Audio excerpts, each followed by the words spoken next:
Last year we were explaining how Sukadeva Goswami, he was born, he was completely enlightened, he had Brahman realization, he had no attachment to Maya, he was completely liberated from this world. He had achieved mukti, but he was still didn't have bhakti. And his father had the hunters chant 2 slokas to attract him, 2 verses. One verse was Barhapidam Natarvabu Karnayo Karnikaram, which is describing the beauty of Krishna. Last year we described a little bit of that. Very high, very beautiful, how Krishna looks, the sweetness of his form, his beauty. But the other one is Ahobakiyam Stanakalukutam. This verse is saying how merciful Krishna is. How when he was a little boy, Putana came in the form of a mother, we all know the story, with poison to try to kill the baby, pretending to be a mother. In Vedic understanding, this is the worst thing you can do, not pretending to be a mother, but being duplicitous. They say that Sharalata e Vaishnavata, or this in Chaitanya Charitamrita, that to be a Vaishnava means to be simple. Simple means Antara Bahira Samavyavahara Amani Manadahava, also Bhaktivinoda Thakur writing in a song, that the internal self and the external self is the same. So not showing one face externally and having a different place internally. Because if that's the case, then Guru can't really help us that much. If you have so much sin, there's pop, no problem. Nityananda Prabhu, Mahaprabhu, with Jagan Madai, they killed all kinds of people, did all kinds of bad things, sin, but very fast they were able to just give their mercy and bhakti would come. But being duplicitous, having one face showing one thing and being something else inside, making offenses inside, then what can you do? I remember one Vaishnava giving the example of you want to get a nice sword made. You get this sword and you go to the iron maker and say, look, I got this best quality steel for you to make this sword for me. And then you show him this good steel, okay, I'll make a nice sword of that. Then you hide that steel and you put some junk steel there when he's gone. It's like, now make the sword. Then he gives you the sword, you're like, hey, I showed you that good steel. It's like, no, I can work with what I have. So Guru, Krishna, Vaishnava, they have all power. In 1 second they can give bhakti. Gopkumar Brihad Bhagavatamrita by Sanatana Goswami, his guru, Gopkumar, touched his disciple on the head and they felt themselves blasting through the universes and in Vrindavan. Guru has that power, true Guru, which is channeling Nityananda Shakti, same energy, Akhanda Guru Tattva. The energy of Baladev Prabhu, the energy of Nityananda Prabhu, and Guru is the same. They can give bhakti like this, 1 second. But the difference where it doesn't happen is where there's duplicity, where there's that two-facedness. So Putana, she was the embodiment of duplicity. She was the embodiment of showing one thing, oh, my mother, but I want to kill you. But what did Krishna do? Described in the verse, he killed her, but he gave her Dhatri Gati. He gave her one of the highest forms in all of the universe, to be like a mother of God. They say, Pantastu Goti Sarvatsara Sampragamyo Vayoratapi, Brahma Samhita, Prabhupada used to chant all the time. That for millions of years there's these yogis doing meditation, they're doing austerity, controlling the airs going in their body, completely renouncing everything in the world to try to understand God, but Nathavanakagam like Rupa Goswami says, they can't understand the light coming from the toenails of Krishna. They don't understand anything. Where Putana, she's the worst person trying to do the worst thing, but she gets the highest destination of being God's mother. Being like God's mother, having that kind of need. She's a neighbor in Vrindavan. So this is, she gives the highest love to the lowest person. So merciful. So when Srila Sukadeva Goswami, even though being realized in Brahman, even though having no material attachment, being completely self-satisfied in Ananda, in pure happiness, anyway, I don't want to get into that. So, basically the happiness of Brahman realization is a zillion times greater than any happiness which exists in this world, which also includes the heavenly planet, Swarga, the happiness there. But our acharyas, they say, I spit on the face of mukti, of liberation. I don't want this. Because the happiness of bhakti is so much higher. So the happiness of bhakti, of being a mother to God, Putana got. So Sukadeva Goswami, who was Brahman realized, had that great happiness of being liberated from material suffering. His mind was attracted.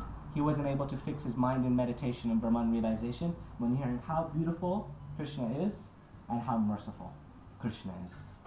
So that was describing the mercy of Krishna. But now why is this song so special? Saba avatar sarasira mani kevala ananda kanda says that this is the shiromani. Shira means head, mani means crown, the crown jewel, the crest jewel, the most important of all the avatars. So all forms of God, the best one is Nitai Gaurachandra. Better than Krishna. Why? Because Dekoribar Chu Babananai, Emana Doyala Daka, Says, oh brother, look, there's no one in this world as merciful as Gauranga Nitai. So that means even much more merciful than Krishna. So Krishna, he had to kill the demons to give them some liberation, and gave them something. And still they had some quality. If you look at Putana, in her past life she was, the older sister, she was a relative of Bali Maharaj. And when Vamanadev came, said, oh, what a cute little boy, I want to be his mom. So she, sister, something.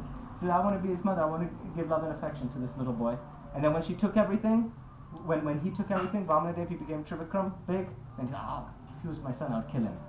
So she still had some good mood that was there. So taking just the good part, Krishna was able to give her bhakti.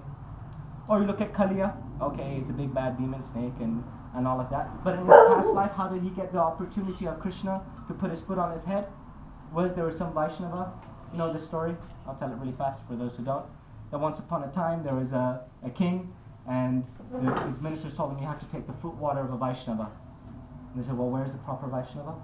And they said, living in the hollow of a tree. There's a hollowed out tree, there's a Vaishnava there. So when he goes with all his kings and ministers, oh Sadhuji, please give me your foot water. And he says, go away, I don't want you here, I'm trying to chant.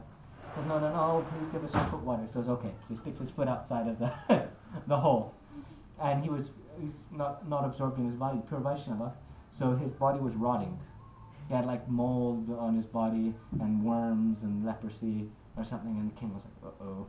So then he poured the water to wash his feet, and then in the Charnamrita it was kind of red with some blood, with some worms that was there in his in the thing, and he was like, uh-oh, I'm supposed to drink this now? So he just pretended to drink it. He touched it to his lips, and he put it on his head. And the Vaishnava said, you're duplicitous, like a snake, you're pretending to drink it, but you don't understand the transcendental power of the Vaishnavas. In Chaitanya Charitamrita it says, Bhakti Paraduli, Bhakti Parajol, Bhakti Bhakta Avashesha Tin Mahabol. There's three things which have the most power for giving bhakti: the dust from the lotus feet of the Vaishnavas, the remnants from the Vaishnavas, and the foot water. When you're ignorant, you don't understand, it's like curse to become a snake. It's funny. So he made Kaliya become a snake, but because Kaliya still put it on his head was purified. And by the blessings of the Vaishnavas and the foot water of the Vaishnavas, Krishna was able to put his foot on his head. And there's so many yogis and rishis not even able to, like we said before, not even be able to see the light coming through the lotus feet of Krishna. But he was so fortunate to have Krishna's foot on his head, the foot of God. So still, even the demons that Krishna liberated, they had some excuse for getting bhakti. And he had to kill them first. But Mahaprabhu, Nityananda Prabhu, they're even more merciful than Krishna. Why? Because no prior requisite necessary. No excuses there. In the beginning of Srimad Bhagavatam, we know that before the Vedic scriptures the Vedic scriptures are Swata Siddha, which means that they're an eternal phenomenon, they're an eternal knowledge. When one becomes a pure devotee, then they automatically are realized inside the heart. But how they were taught was Guru taught disciple, and that taught their disciple. They just spoke it, and everyone memorized it. Everyone was really smart. And then Kali Yuga came around, they had an assembly, all the rishis and munis, they came together, they said, uh-oh, Kali Yuga's coming around. They get really stupid in Kali Yuga. They're not going to be able to memorize this. They have Prayana Alpayusha. They've got a short life. They're going to die soon. They have Manda Bhagi. They've got bad luck, economic crisis all the time. There's all these problems with Kali Yuga people. They're the lowest of the lowest. So therefore we have to write the scripture so that at least they can read it and get some benefit of the scriptures. So we know in Kali Yuga, people are the lowest of the lowest. So the process of liberation, the process of attaining perfection is the easiest, because the stupid people have to have easier things to do. So in the other yugas, in Satya Yuga, they had to do meditation for thousands and thousands of years, completely controlling the mind, not moving the mind anywhere. Now we sit to chant our japa for a few minutes and impossible to control our mind like this. Then also doing big yagyas, deity worship. I remember sometimes, so one of the 9 processes of bhakti is to do deity worship, to do archana. So someone asked my Guru Maharaj, said, why is it said this is for the other yugas? We can do now. He says, you don't know the effect of Kali Yuga. Soon they'll take your deities and throw them in the ocean. Then you'll only be left with chanting holy name, chanting Harinam. And this is true. Who was that? I was speaking to Arvind Dakshaprabhu, his father. Says that they were in Argentina, they had the temple there, then the police came with a machine gun. machine gunned down the temple. They had to hide the deities. No one got killed. But no place. How to do deity worship then? How to do yajnas then? Meditate? Good luck. Not really. It's there. We go preaching in China, we have to go undercover. Wear pants and shirt, pretend that we're tourists. In China? Yeah. And then we hide and go inside, give class. Not possible to do big deity worship temple there. But chanting holy name, anywhere. No one can take this away. Khanda khanda hoy deha jai judi pran, tabomi vadane nachari harinam. You know Haridas Thakur, Namacharya. He's the one who had so much nista and holy names. They took him in 21 marketplaces, we're going to beat him. Said, you can cut my body into many pieces, even if I die, but my tongue will never stop chanting holy names. Never stop chanting. So Sri Chaitanya Mahaprabhu, so in Kali Yuga, okay, there's the Yuga Dharma, which is chanting holy names. This isn't every Kali Yuga. This is always there. There's some Yuga avatar, like we're doing the Yagya today, and there's, I like it, there's Satya Yuga Avatara, Sutramurtaya Swaha, then there's Kali Yuga Avataraya, Pitamurtaya Swaha. Then in Kali Yuga, each Yuga there's a Yuga avatar that comes, and they have a different color. Idanim Krishnam Gata, like when Gargacharya saw Krishna, he was born, he said, Suklarakta Satapita. In other Yugas, he's born as in white color, in yellow color, in white, yellow, red. And this, he's being born as Krishna, black color. So in Kali Yuga avatar, a yellow color, a golden color avatar always comes, the golden avatar. But this Kali Yuga is very special. Very, very, very special. We know that Brahma's day is really long. Has anyone done the calculations? How many years? I always forget. Like so many trillion, billions, and You remember 3.64 million? I don't know. I'm not going to be able to. 12 hours of working life is equal to like 4 billion of our years. 4 billion of our years. Just 12 hours. 12 hours. Wow. And then there's another 12 hours. For it to be one day. It's a long time. So that's one day. How many Chaturyugas are there?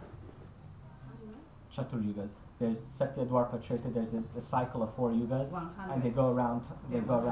100 Chaturyugas. Is it 100? I don't know the number. One day? Oh no! Sorry. Because no. It's one year of Brahma. So every day of Brahma there is a complete Chatur Yuga. No, there's more than 4 one. yugas. No, there's more than. In one day of Brahma, 4 yugas. No. Yeah. No. I think it's 71. 71 sounds. 72, yeah. Yeah. In 72. one day. Yeah. 72 Because months. otherwise there'd be no big deal of Mahaprabhu coming. The whole argument would be completely useless. No, because If you every say that day- one, that's no fun. He's Well, establishing. every- Defeats my point. He's Yeah, establishing the uniqueness of this Kali Yuga in all of the days of Brahma. That there's 72 Yuga cycles, is what he's saying. So if there's only one Yuga cycle, it ruins the point. My realization is that he comes in every day of Brahma, but only one day in the lifetime of Brahma. No. This special Lord Chaitanya No, is coming no. only one time in his life, in the life of Lord Brahma. No. Once in the day of Lord Brahma. Brahma gets to see Mahaprabhu every day. Very lucky. Every So day? Yeah. Okay. He's the head of our Sampradaya. Okay, so Krishna then- Chaitanya, he's the origin, he's the head. He gets lots of darshan. There's many Chaturyugas that happen. Many times. Maybe 71, 72 sounds about correct. Okay. So there's 400 and something thousand years is Kali Yuga, double of that is Dwarpa, double of that is Treta, double of that is Satya Yuga. Okay. So that's one The point Chaturyuga. is that in one of those times Out of only 72, then out of Mahaprabhu 72, comes. Mahaprabhu comes. And- No, he comes in every of them, but No. only in this one. No, a Yuga avatar comes in every Yuga Right, that teaches chanting Hare Krishna. right, exactly. And they chant That's Hare what I'm Krishna, saying. but then they go to Vaikuntha. Exactly. They go to It's- Vaikuntha or they attain a certain destination. But when Mahaprabhu comes, he takes the easiest process, which is chanting. There's the lowest people, the worst people, the stupidest, worst people ever in Kali Yuga, but he imbues it with the highest kind of bhakti. That's why it says, Vishayacharya se rasa majiya. Give up trying to enjoy this material world. Se rasa. What is se rasa? What rasa is he referring Because to? the difference is, to make it clear, is that Mahaprabhu comes every time, but the difference is that one that it comes 71 times, let's say, is actually is Narayan. It's Lord Narayan. It's an avatar of Lord Narayan. But the Mahaprabhu that we are talking about, that it comes one time in the 72 times, is this special is Krishna himself, Radha and Krishna himself. The other ones is not Radha and Krishna. It's only the avatar of yeah. I just wanted to make that clear. That's why. Yeah. But in the other yugas, it's not Mahaprabhu. It's a different yuga avatar. That's what I'm saying. Yeah, that's what I explained. It's an avatar of Vishnu Narayana avatar only. But so this one is special. And why is he special? They say God is love, love is God. There's nothing more powerful than love. So Krishna, when he sees Srimati Radhika Shriradai Pranay Mahima Kritisovanayeva, he sees, oh my gosh, she's such a great devotee, she's having so much happiness in serving me that I don't understand it. I don't understand the glory of her love. I don't understand the happiness that she's feeling when serving me. In other words, she's having so much fun doing my seva, I don't get it. Krishna, God, Rasovaisa, the source of all, the master of all of existence, the origin of all creation, doesn't understand. And then he says, there must be something, I must be so beautiful, there must be something in me that she sees that I don't know, that I can't see myself. There's 3 reasons Mahaprabhu come. Very simple explanation. This you can explain for whole life. And that's the very fact that God doesn't understand it means that we probably don't understand it either. So we become prepared. That's there. So Sri Chaitanya Mahaprabhu, Krishna says, oh my gosh, this love is so great, bhakti is so beautiful, I want to understand this. So he comes in the form of Sri Chaitanya Mahaprabhu, prema rasanirias koritas vedan, to be able to taste this essence of prema, this essence of bhakti, this bhakti that he doesn't understand. But at the same time, he shares that with everyone freely. Release it. Uttamadama kichu nakore vichar. There's this Jaga and Madai. He says, Jaga Madai hoite muise papista puskarita kito hoite muise lagista. Because I'm more sinful than Jaga and Madai. Jaga and Madai, all they did was sin, but I've made Vaishnava aparad. Puskarita hoite muise lagista.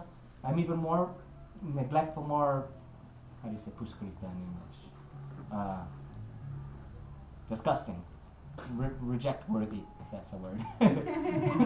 I'm more reject worthy than a worm and stool.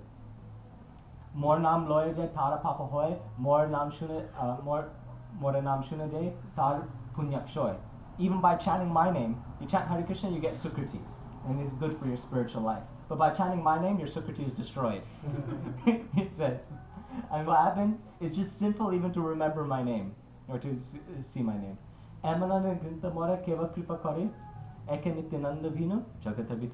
Krishna Das Kaviraj says, I'm such a fallen soul. What hope do I have? What chance do I have? Only one person will deliver me. That's Nityananda Prabhu.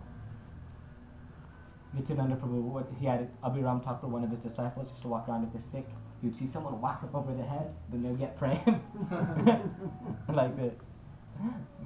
Nityananda Prabhu. Anyway, Uttama Dama Kichu na kore vichar, je age pore tara kore nishtar. The next verse says, he doesn't see, check your qualification. Okay, this person's advanced, this person's fallen, this person's good, this person's bad, this person's done spiritual life, this one hasn't. Just je age pore tara kore nishtar. Whoever comes in front of it, he gets bhakti immediately. This is Nityananda Prabhu. So what can be merciful than this? Because the bhakti that's being given is not available in the other yugas. People do millions of years of austerity, they can't get that bhakti.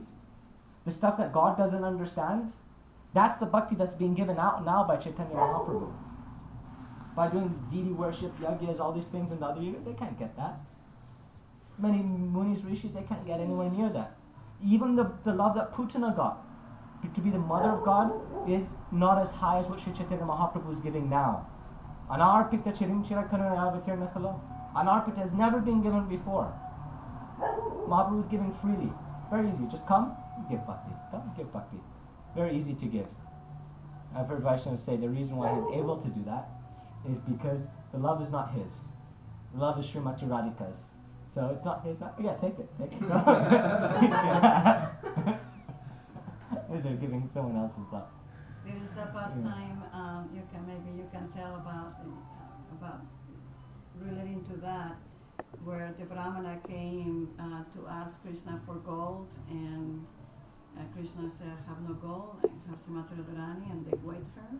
Remember? Because he was, he was I scared don't to get explain away. Yeah. So many beautiful pastimes in Braj. The Vishaya Charya Sera Simajia. This song's like, give up trying to enjoy this material world. So we're trying to enjoy, like a donkey going behind trying to taste. Purnas Charvita Charvananam, like it's described in Bhagavatam, Prahlad Maharaj said, trying to chew the chewed. The same type of happiness everyone's looking for, the same type of way of being happy. We're trying to get the same thing out of that. Like Kata Chukshiliman, but there's no sweetness in that. The sugarcane, all juice is already gone. So give that up. Sera Simajia. Taste that highest type of love that God Himself is tasting.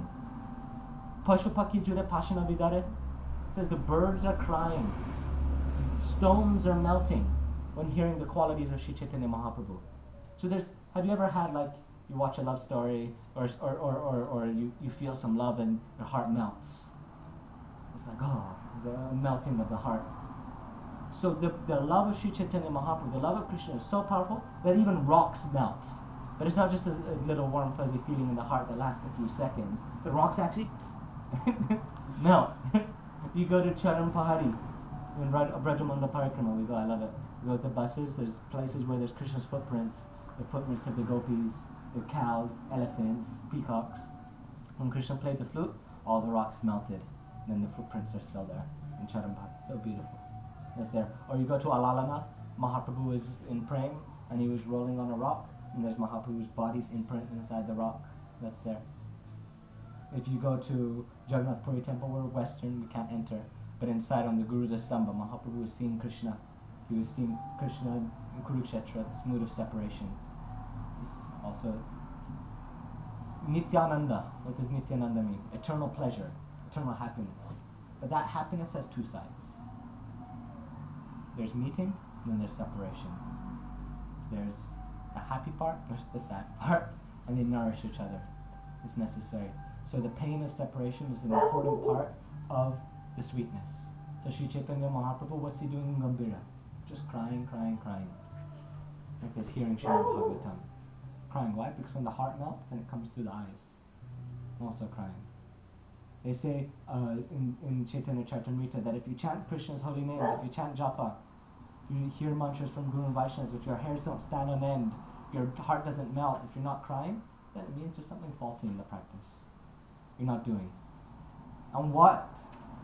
Guru has so much power. Guru means heavy. Same power of Nityananda Prabhu is there in Guru.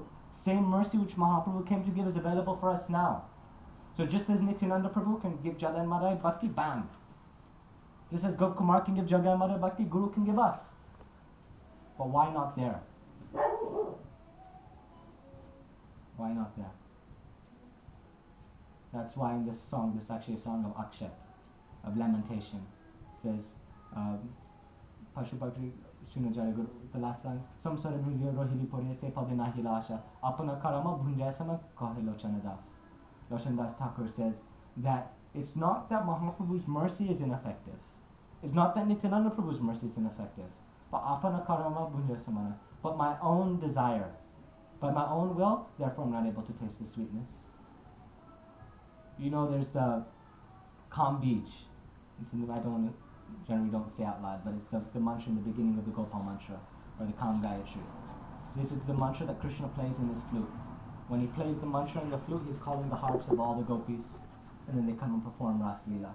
He sits in Vrindavan. What's the name of the tree? We go on the bus. It's a really beautiful place. He sits up in the tree, and through his flute he says this mantra, and it calls the name of every cow. And every cow comes, and Krishna's calling their name. Then he has a mala, a necklace, where he counts to make sure. Devali, Shavali, chanting the names of his devotees also, and he brings. So we have our swarup, we have our internal constitutional function in the spiritual world. That's there. And Krishna, through the calm beach, when he's playing through his swarup, he's also calling us.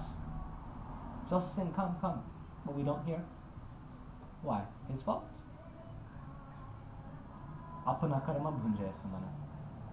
Pashan hota gole jeto se pashan hota jeto gole.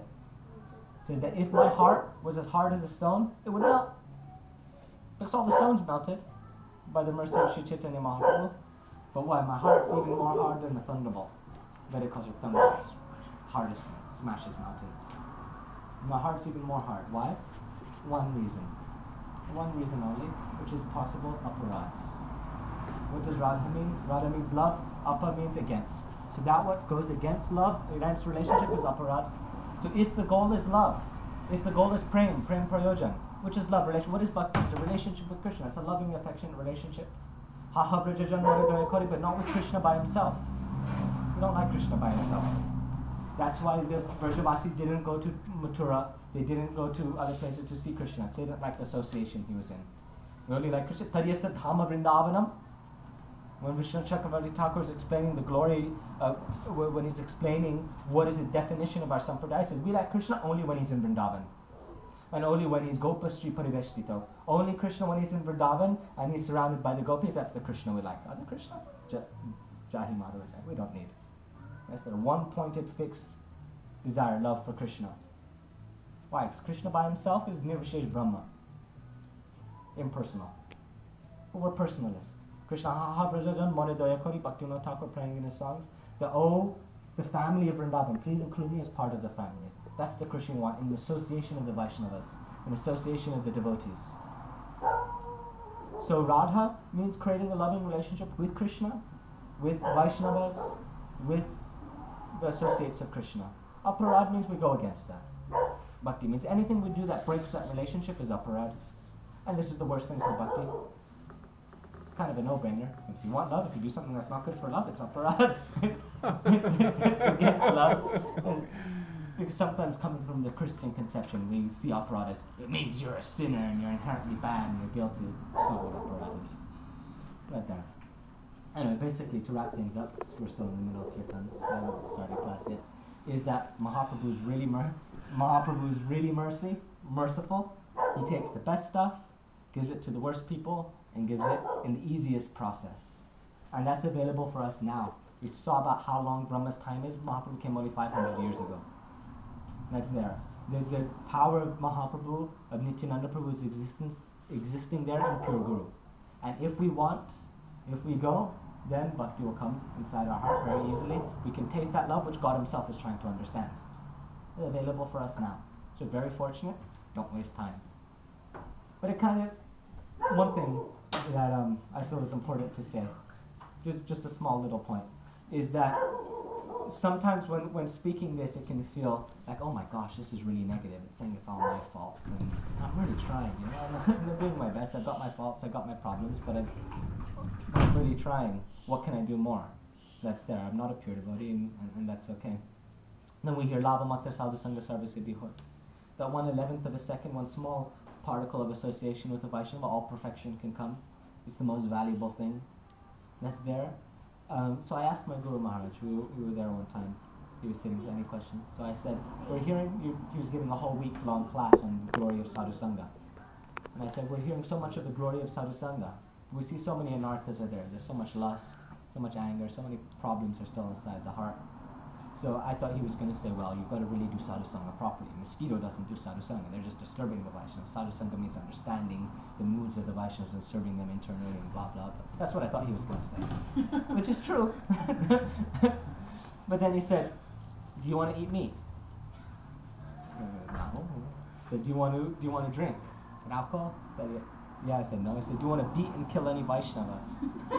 In my mind, I was thinking, sometime.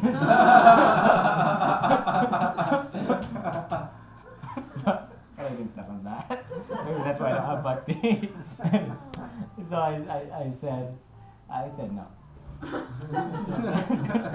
don't really want to kill. Sometimes just a little, But and then he said, you see, bhakti's working. We'll just take a little bit more time. You see, our lifetimes, how long? I'm 26 now. How long have I been associated with Vaishnavas? Very little. Such a short amount of time. Considering Krishna Buli Sejiva Nadi Bahirmukh, since before time existed, we've been here in this material world. 8,400,000 species of life. We've been born in every species. Not one time, many, many times. And that's just on this earth. But then also sometimes born as Brahma, sometimes as one of the Rudras, maybe even possible. Also sometimes as the demigods, sometimes in the hellish planets. Since before time existed, since all of eternity we've been in this world. A couple, just a few little short years. Addictions which are binding us to this world. The tendency for us to enjoy, to harm others, beginning to go away. So the power of bhakti is working. But working will take a little bit more time. We can see. Sometimes we hear stories of certain Vaishnavas who are leaving their bodies or dying. Someone in my family, I'm not allowed to say who, but in my family, my blood family. You know, I'm not supposed to have a family, it's a sannyasi, but anyway. They, in the middle of the night, I don't know if you can say they died, but they went to Yamaraj. Yamaraj was there and told them, you're a devotee, you should do this, and they gave spiritual instruction. Be careful. And then come back. Also, there's one disciple of Bhaktisiddhanta Saraswati Thakur. In the middle of the night, he died. He went to Yamaraj. He was scared. He's like, what do I do? Ah. You know, they're the final judge. You know, you're dead now. What do you do? Then Yamaraj said something to him, and he didn't know what to say. Then Yamaraj said, "Who's your Guru Maharaj?" And then he said, "Siddhanta Saraswati." He's disciple of Bhaktisiddhanta Saraswati. He said, "Oh, my respects to you. Go back." That is there. Also, he started certain Prabhupada disciples that have a near-death experience, and then Prabhupada is there guiding them through the way. You know? So one thing, we know that our spiritual life depends on us, to one degree. We've got to try our best, do our best, make sure, there's all the instructions given in Upadeshamrita by Rupa Goswami, to control our mind, control our words, control our speech, make sure to not make offenses to Vaishnavas, accept what's favorable, reject what's unfavorable, have enthusiasm. Many instructions are there for us to do our part. But then also Krishna and Vaishnavas, they're doing their part. When we do our part, we go, bhakti will come very easily. Very soon, in a short amount of time. So the point that I was trying to make is that we've got hope. It's good. Bhakti will come. Don't be too disheartened. But still, we should follow the path of bhakti. And we're really lucky that Mahaprabhu is coming now, giving us the best stuff, really simply. If you think about it, I was speaking with one Buddhist in the temple today. He was like, I would like to read the Vedas. I was like, oh my gosh, how are you going to do that? The Vedas, they're all in Sanskrit. Each one word in Sanskrit has many, many different meanings. When the words come next to each other, then the letters change, so it creates new words and new meanings. So there's, with the Atmarama Sloka, Mahaprabhu gave 64 explanations of one verse. And then there's so many libraries big of all these, of all the Vedas. There's the 4 Vedas, then there's the Puranas, there's the Itihasas, there's all these things, and they're describing so many different things. Some Vedas, there's actually even some Vedic scriptures that will say that that Nrsingadev, he was really angry, he came, he killed her in Kashipu. Then after that, Shiva was like, chill out. And Nrsingadev was like, no. So Shiva manifested this big form and beat him up and took care of him. Now we know that that's not true because there's certain scriptures which are sattvic, rajasic, tamasic. So these are in other scriptures where there's the Bhagavatam is known as the Amal Purana, spotless Purana. There's no faults in the Bhagavatam. It's near good. It's not controlled by sattvic gun, rajagun, or tamagun. It's transcendental. That's there. But so how can we discern if we're reading the Vedas? What is sattvic? What is rajasic? What's true? What's not true? Even if we could understand what's actually being said in it, would we really get what's being said? Not possible for us to be there. But so simply, this song, Parama, the essence of all the Vedic scriptures is put into one song. I grew up in Bengal, so I speak Bengali. It's not complicated poetry. It's really simple language. It's like everyday, rickshawala talk. Is the language that Bhaktivinoda Thakur took the song. So he took all the essence of the Vedas, everything, and put them inside these songs, put them in little digestible poems that we can sing, but not only just the philosophy, but also imbued it with the mood. Meaning with the mood, because bhakti, what is bhakti? Bhakti is a mood. It's a relationship. So it's filled it with that relationship, then we have to just take like this bite-sized tablet. Chat, and then all bhakti, all knowledge, everything comes in our heart. So we're really lucky to have Mahaprabhu, our sampradaya starting from Brahma all the way down now, giving us. Anyway, who wants to sing next?